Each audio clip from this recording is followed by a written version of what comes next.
Have you ever wondered how nutrition information evolves into headlines? Today's conversation pulls back the curtain.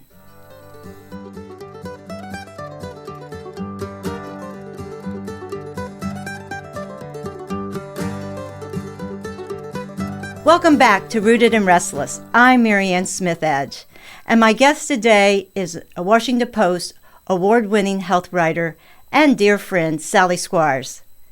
For over 2 decades, Sally worked at the Washington Post and most importantly created the Lean Plate Club column, which in 2001 was the first column that was not only published online but in the paper at the same time. Over the years, her following grew with over 300,000 weekly newsletter subscribers and millions of people who read her syndicated column. After her career at the Washington Post, she headed up nutrition and health communications for a Washington, D.C. public relations agency working with Fortune 500 companies, nonprofits, and trade organizations. And recently, Sally has relaunched the Lean Plate Club on her weekly post at Substack. You can find it at Lean Plate Club at Substack. So Sally, welcome. It's so fun even though I see you in person occasionally, to see you again. And I think what's interesting, your background initially is in journalism, and then you added an advanced degree in nutrition. What piqued your interest in nutrition? Well, I think like everybody, I always like to eat. And I was actually in graduate school for nutrition when I discovered that I was at Columbia, and when I discovered that there was an Institute of Human Nutrition that actually had, you could study nutrition. And so I applied to that. I was working as a lab tech, working my way through graduate school. And then I went on to get a degree in journalism and specialized in science and health journalism also at Columbia at the J School. And it just was a really nice combination. And I enjoy it. It's great. And we need more of you and us over the years. So, when we really think about, I knew about the Lean Plate Club before I knew you. So what a treat over the years that we connected when I was in DC and became friends. But what I'm interested, thinking that you started the Lean Plate Club now, 25 years ago, is just thinking about the topics that were like hot then versus what's now. Is obviously we know there's some similarities, but what have you seen that's kind of stayed the same at the same time what has evolved?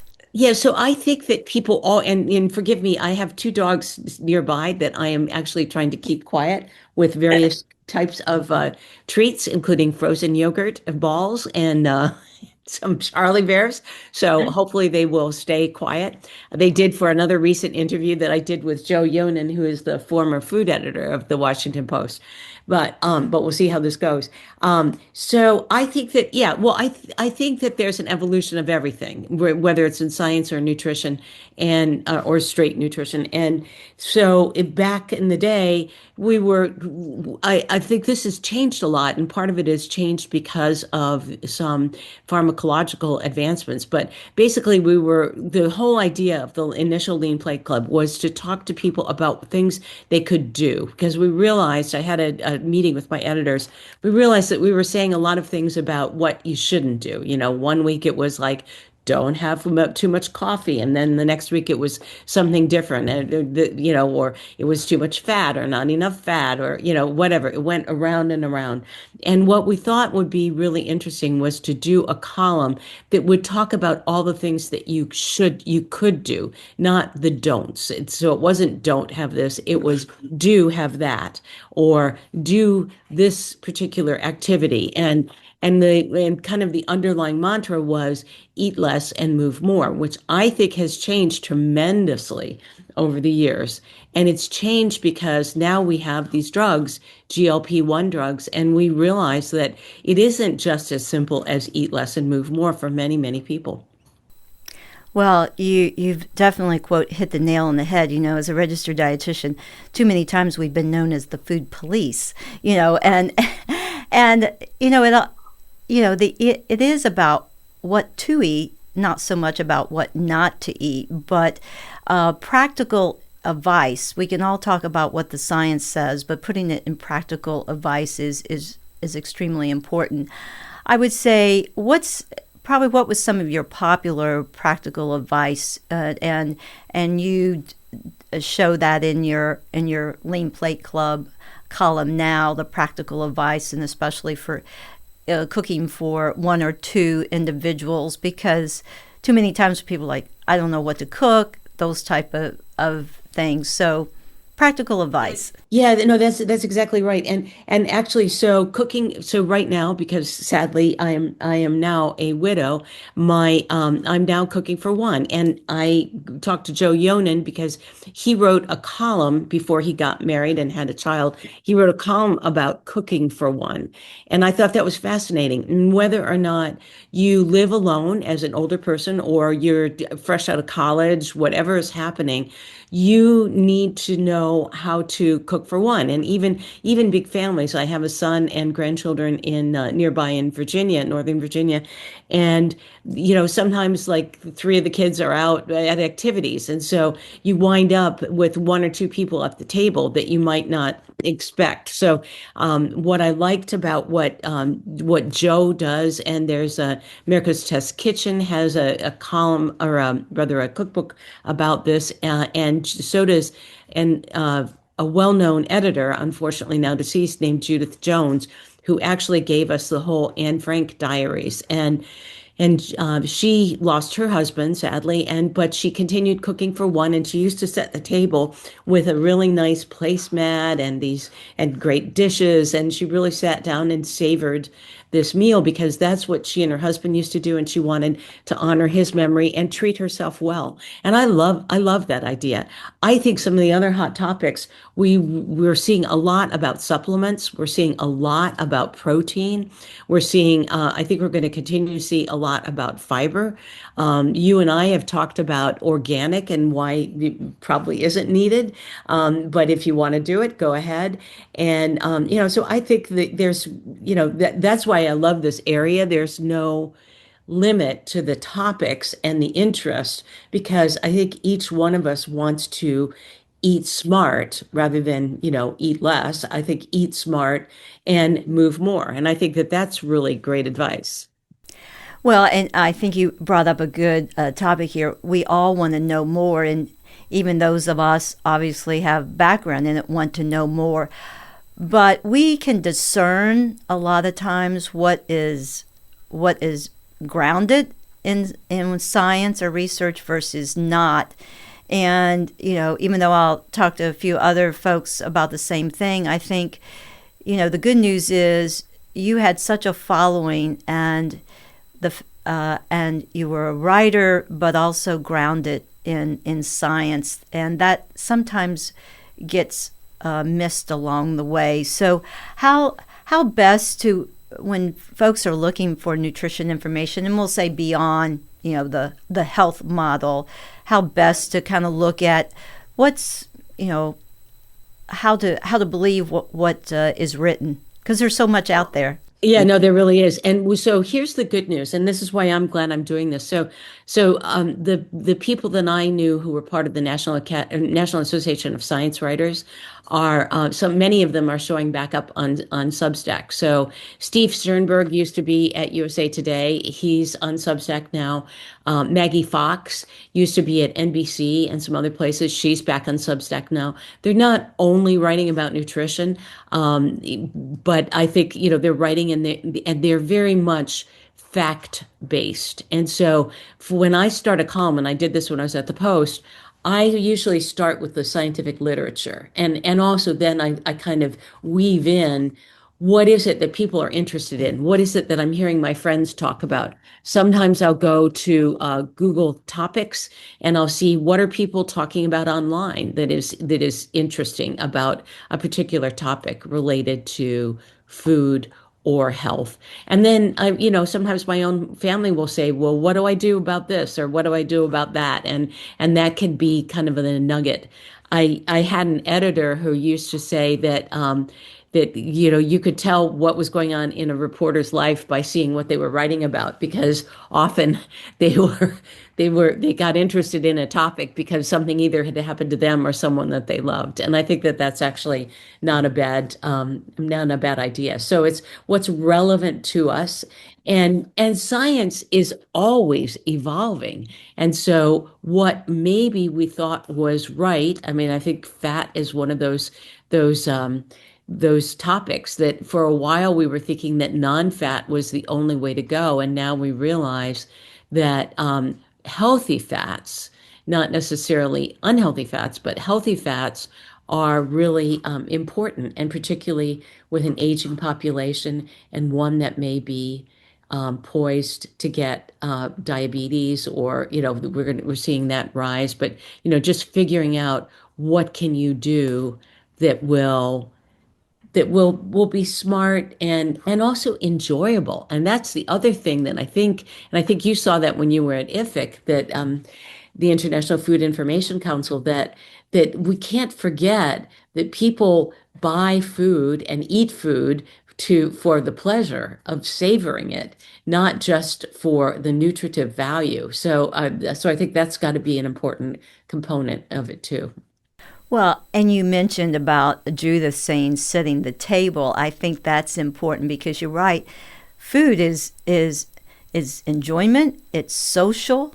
It's honoring time honored family traditions as well as your cultural background, and so we want to make it enjoyable and fun, just not a prescription in that aspect. Right, like food, and I know that there are good intentions with food as medicine, but I think that the undercurrent of that is it's medicine, and nobody really wants to be taking medicine. So I know we're both on the board of Nutrition Today, a journal, and I think that that's one of the places that actually offers some very practical topics that maybe not widely available to the public, but really interesting for people in the field to see. And it's again grounds the knowledge that we can both impart. So let's switch a little bit. So I agree is that not only you talked about, we want to move from we know fiber and eating more fruits and vegetables as well as the protein are all hot topics, but we have to move from the food into the kitchen. And right. You were talking about moving the thing about your go-to and reducing portions. And of course, when I worked in DC, I was there by myself at times. And so it's always like, what's the go-to meal or the go-to gadgets? Because I know that you are one that loves kitchen gadgets and technology. Yeah, I love gadgets of all kinds, including my husband used to say too many vacuum cleaners, but So what? Yes, I love gadgets. So in terms of go-to food, the food that I have recently kind of rediscovered that I just love are lentils. And lentils they are so great. And I think that's another topic that we're going to see grow, which is how global warming and climate change impact both appetite, food production, all kinds of things. So that was one of my more recent columns on Substack.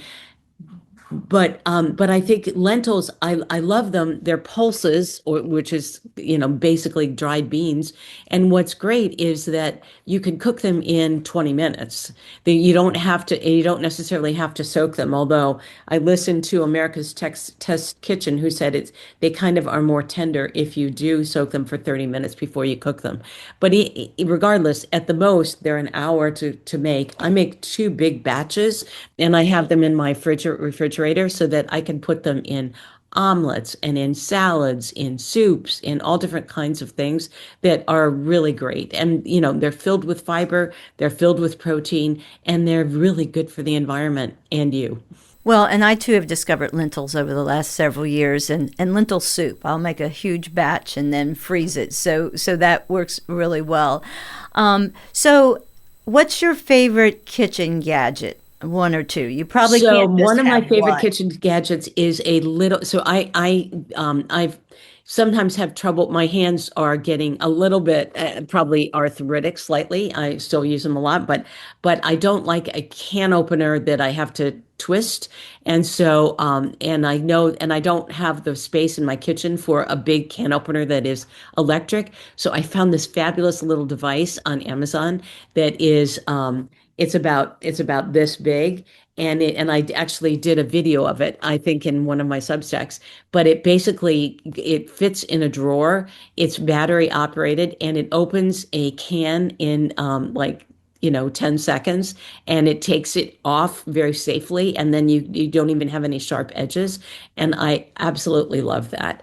I've also recently found some scoops that I use. I make my dogs food because I think they're my family now. And so, I mean, I've always cooked for them, but I now cook for them even more. And I make a combination of yogurt and peanut powder, and put them in little balls and freeze them, and then they go into a popsicle for them, and they really like that. And I also have a little gadget that foams milk, because again, I just don't have space for like a big cappuccino maker or something like that. So I can foam the milk, and I can use it and really make it into a latte or a cappuccino, and it's delicious. And again, it takes up very little room and is inexpensive and fun. And it's those little things that actually kind of can make regular food a treat in that regard. And I'm listening to you, and I've seen you prepare food for your dogs. So you really don't cook for one. You really cook for about 3 or 4 people. That's it. Your dogs eat extremely well. I want to come back as one of your dogs. I was on deadline for a daily story, and I was working from home, and I made food for our dog, and my son and daughter-in-law came over, and they thought that was dinner. Well, of course, it's a well-balanced meal. Good. And my husband used to threaten to eat it as well. So. Yeah, the dogs. It's good to be Sally's dogs. That's for sure. And thank goodness. That's perfect. Now let's hear from Mindy Herman, registered dietitian, food and nutrition writer, and a guru on all the latest food trends. Hi, Marianne. Let's talk food waste. Did you know that up to 40% of food that's grown and prepared in the United States isn't eaten? That includes up to almost $3,000 spent by the average family of 4 each year on food that doesn't get eaten. That could be a family vacation. So in honor of National Nutrition Month, here's some budget-friendly food and eating tips. Plan at least some of your meals before you go grocery shopping. Shopping hungry and without a shopping list is a really bad idea. Before you leave, check the fridge and pantry to see what you already have and what needs to be eaten. Plan to make the right amount of food for the size of your household, allowing extra for leftovers only if they're going to get eaten. Check the local supermarket ads and apps for sales and coupons. When you're at the market, look for fresh fruits and vegetables that are in season, and also include frozen and canned items. This will help you enjoy the power of nutrition. Now, let's return to our conversation.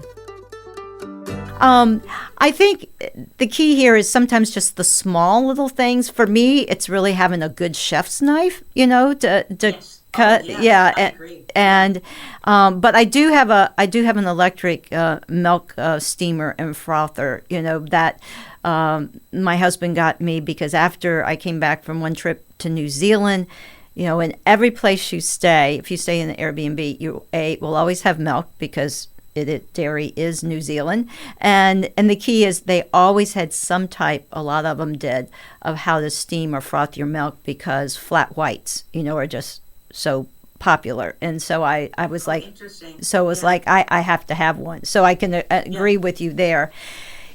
I just wanted, you recently has written, I think, a chapter for a colleague around front of pack, and we both have kind of worked in that nutrition labeling or looking what consumers want. What's interesting is, based on what you've seen recently, we have the nutrition fact panel because think that more people are like, so what's in my food? And they're looking at, so how can uh, packaging from nutrition facts to we've moved things to the front of packaging as well, but how successful do you think that is, or what are people really looking for from your Yeah, so I took a deep dive into that topic, and I was surprised that actually labeling isn't all that old, considering the age of our country, that it really has been in the last maybe 100 at most 100 years that we've been looking at labels. And part of it happened in the 50s when 50s and 60s when women started going into the workforce. And you probably know the story of the first TV dinner that Swanson's did, that it was actually a mistake, or it kind of helped a mistake. And that was that someone bought too much turkey and it wasn't sold. So they had to figure out what to do with it. And they came up with this whole idea of putting it into a frozen dinner, which was completely new at the time. And you and I have both visited Hillwood, which is where Marjorie Merriweather Post, who really gave us frozen food. That was her estate. It's in Washington, and it's a place to go if you happen to come here. But I think that the front of package labeling could be very helpful. But generally, what the research shows is that people aren't always looking at labels, and they certainly aren't looking at the labels at the back very often, unless they've already almost picked up the product, turned it over, read what it is. But that's not how we shop. If you shop in a grocery store, you go down the aisle, and I think it's like 3 to 7 seconds that you scan and you decide. So, but I do think we might see more labeling, which is happening in Europe, about what foods are both good for you and for the environment. And that may be something that more people will pay attention to, and maybe will say, yeah, this is I'll choose this product versus this one because it's better for the planet and for me. And that's that about the for better for me and better for the planet, of course, has been discussed over the years. I'm kind of thinking that may not be the hot topic in some aspects, It might not. Not yet. Not yet. But the journal Appetite actually just in February put out 20 papers about climate change and different factors related to eating and nutrition. And they found that actually climate change does impact appetite too. And so I think we're going to see. Well, we'll see what happens. There are so many things happening in the world right now. Who knows? But it may be way down on the list. But I do think as the weather gets a little bit nicer in the northern hemisphere and we get to spring and summer, that more people may be planting gardens or thinking about, produce outdoors, and will think, yeah, maybe I should consider things that are a little bit better for me and the planet. Well, I agree, and some of the best ways is definitely thinking about, we know growing our own can be good, but what's interesting, sometimes it's not only what's good for the planet, it's not what we eat, but what we don't eat. And so you've written some things about food waste, as I have, and so I loved the title of one of your columns that said I think the priciest food in your refrigerator. And so thinking about as we kind of wrap up, but thinking about okay, if we cook for one or two, and we talk about. Sometimes, well, we buy all this fresh, so what do we do with it? Or, what are some alternatives? But I also think about, you brought out some interesting things, it's not, as we said, it's that how do we reduce that waste, and why is that important? Right. Oh, yeah. Well, because the estimates are that 40% of food in the US is wasted. And that means that you've bought it, it sat in your refrigerator or maybe on your counter or in your cupboard, and you forgot about it and it went bad and you've got to throw it out. And with food prices these days, 40% is huge, absolutely huge. So I think food waste is a really, really important topic. And then we know that this food winds up in landfills, and that and emits CO2 and carbon dioxide, and that's a problem. So that it contributes to the food waste. So one of the things that all the books I've read now on cooking for one suggest is that you know you have to have kind of shift your mind if you've been cooking for a family, and just think a lot smaller portions, smaller everything. Or if you do something bigger, then you've got to have a lot of room in your freezer. And Joe Yonan and I were laughing that we both need to clean out our freezer a little bit more than than is currently the case. I'm working on mine, but I think that yeah, free. So I often, like, if I have leftover bananas, I freeze them, and then I either thaw them and turn them into something to use in a smoothie, or I will put them with yogurt and maybe a little cinnamon and have kind of a nice dessert. I know you can also eat them frozen. It's just not always my favorite way to do it. But I think that using your freezer is a really good way to make sure that something that might be going bad doesn't go bad. Joe said that he actually put a list on his refrigerator of what he has in his freezer. I've tried various apps to know so that I don't forget that there is something in there that I probably needs to be cooked. But frankly, the apps were harder than than making a list, and I struggled to do the apps, so I'm not doing that anymore.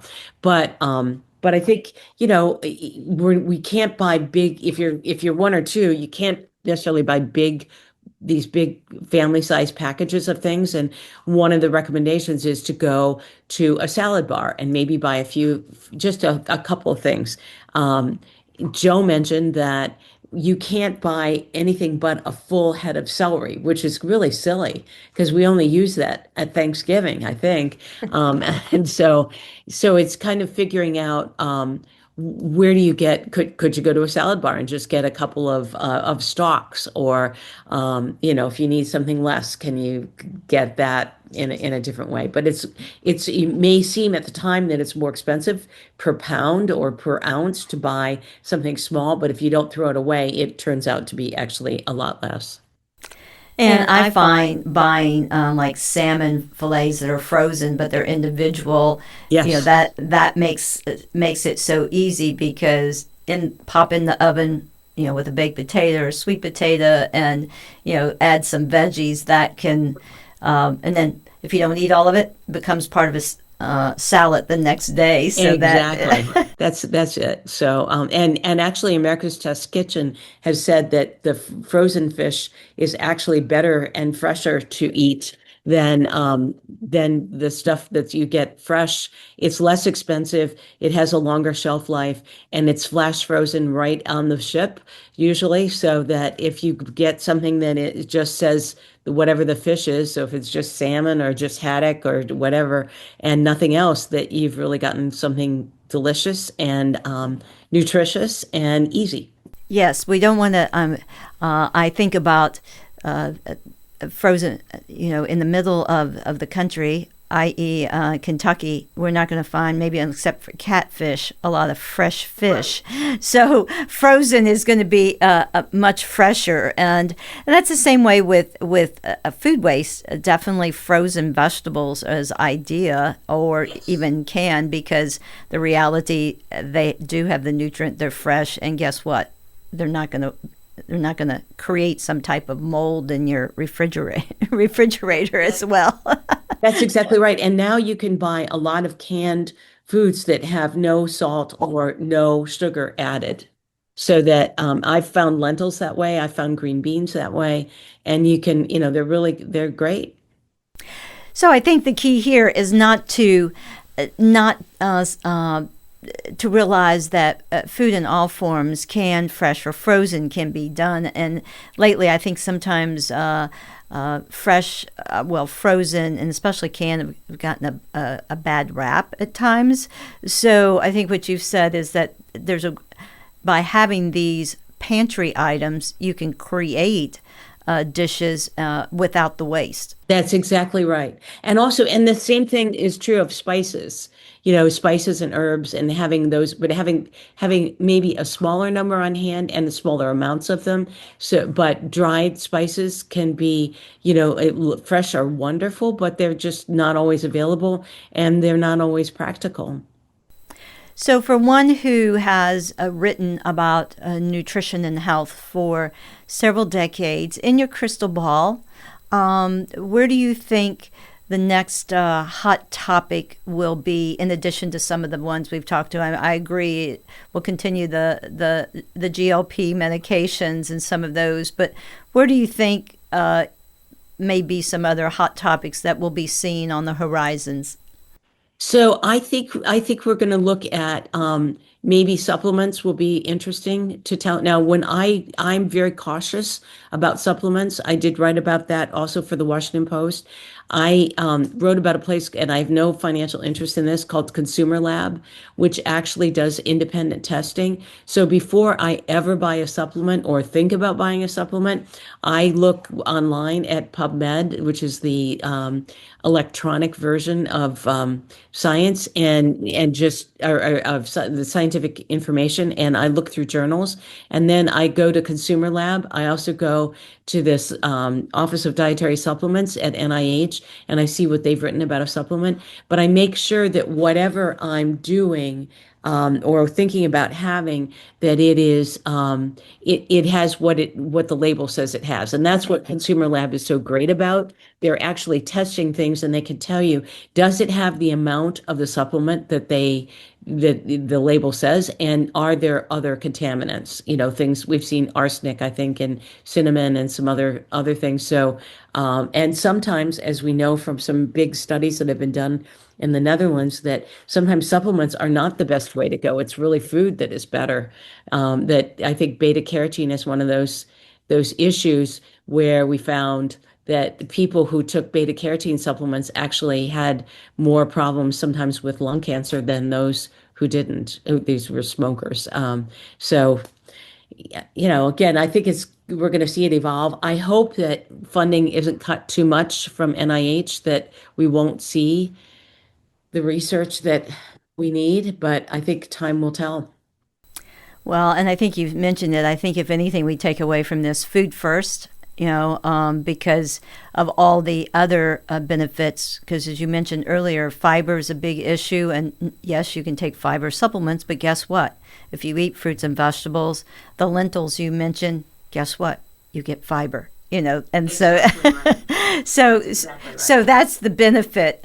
Well, I think as we wrap up, you're from a wealth of knowledge, but knowing the key is to be able to look at where we're going and realize food first, and whether we're cooking for one or for our dogs or for our neighborhood. The key is to make sure that we look about what to eat, but also that food is enjoyment. And I love the idea of setting the table, and and we all have china and dishes to use, so pull it out. As I said, I learned a few years ago, as I'm staring at all these, decades of china from grandparents, great-grandparents. It's like, why am I saving it? Just use it. Because, exactly right. That's right. Yeah, because I've said, so I break it. It dies with dignity. Someone doesn't sell it for 50 cents at a garage sale. So right. You got it. And I think, yes, it's we all have to inspire each other to do, more of that. So. Well, Sally, I'm glad you have revived the Lean Plate Club. And if for those listening, you haven't moved to Substack and read the columns, you subscribe. And of course, if you are a paid subscriber, that's even better. And yes, Sally, I know that's my next venture. I need to move there. So I'm hearing you in the background that I'm going to do that. In that regard, you've always been a good reminder of what's out there and what I what's next in that regard. So thank you. It's always a pleasure. Well, it's my pleasure. Thank you for having me. I'm honored. And give my regards to Dora and Cleo because they were excellent today. Yeah. Well, they've been well fed as we've been sitting here. Take care, Mary. Take care. Great to see you. You too. Bye. Since March is National Nutrition Month, it is a good time to reflect on what Sally said about adding variety to our diet, but also reducing food waste. So remember, whether you're cooking for 1, 2, or a dozen, think about how you can make kitchen time enjoyable. Maybe you need a new gadget or two, or try a new food. But the reality is, make it to where it can be about health, but also enjoyment. So here's to your health. Thank you for listening, Rooted and Restless. It's all about digging deeper into the behind the scenes about food, agriculture, and nutrition. Because after all, every food has a story, and sometimes it's not as simple as it seems. Subscribe to Rooted and Restless wherever you listen to podcasts, or find us on YouTube.